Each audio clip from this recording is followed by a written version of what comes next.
Good day, guys. Welcome where Maths is made easy with teacher Satya here.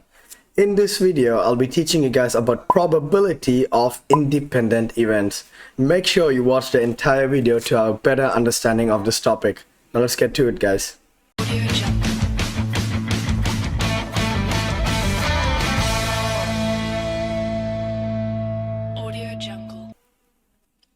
Now, before we go further, let's understand what do we mean by independent events. So two events are independent when one does not have an effect on the other. Now, let's say, for instance, I'm going to toss a coin and then I'm going to roll a die numbered from 1 to 6. So whether the coin lands as a head or a tail, that would have no effect on what I'm going to get when I roll the die. Alright guys, if that makes any sense. And the table you see right here shows the possible outcomes that what I'm going to get when I toss the coin and then I roll the die. So I either can toss a coin, it falls as heads, and then when I roll the die, it comes as 1. I toss the coin, I get a head, and then I roll the die, it comes as 2. I toss the coin, it gets a tail, and I roll the die, it comes as a 5. So these are all the possible outcomes. And as you can see here, there are totally 12 possible outcomes, right guys? And out of the 12, half of them are heads and half of them are tails. Now let's say, for instance, the question is asking, what is the probability of getting a 4? Now, if you take a look at it, getting a 4, there are two possible outcomes. We have a head and a 4, and the next one is tail and a 4. Therefore, the probability of getting a 4 would be 2 over 12, or when we simplify it, it will be 1 over 6. All right, guys. Now, let's go ahead and find the possible outcomes from a spinner which are named B, R, G, and then a tetrahedron which are numbered 1, 2, 3, 4. All right, guys. So in order for us to find the total possible outcomes, there are two methods, of course. Now the first one that we'll be doing is what we call the table method. All right, guys. Now in the table method, as you can see, so we are going to put one of it on the top. So on the top we have tetrahedron and one of it on the side. So you can name it as one as horizontal and one as vertical.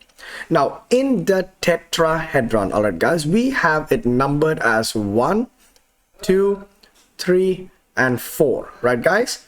And on the spinner, if you take a look at it, we have it labeled as B, R and G. Alright guys, so this is step number 1.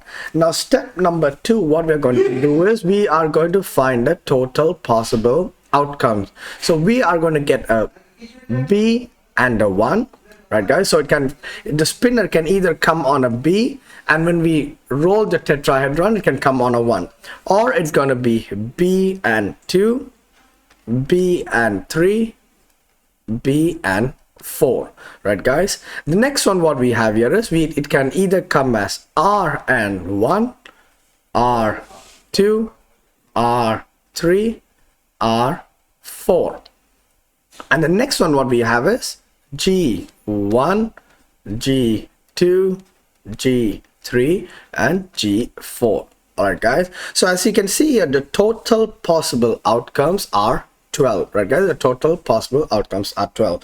Now let's go ahead and solve some questions. So question number 1, the pointer landing on a red. So as you can see guys, the total probability that the pointer can land on a red is 4, right guys? So we have R1, R2, R3 and R4. So the answer would be 4 over 12, which is equal to 1/3. Right guys, the next one, rolling a 3.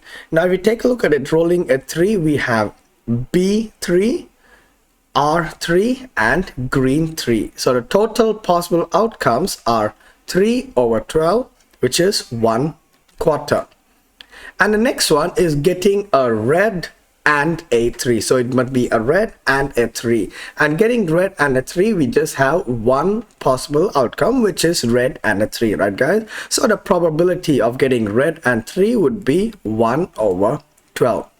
And that is how we would solve probability of independent events using a table, guys. Now, if you did enjoy this video, do not forget to hit on the like button and consider subscribing so you don't miss out on any future maths videos. Until next time, guys, have a nice day.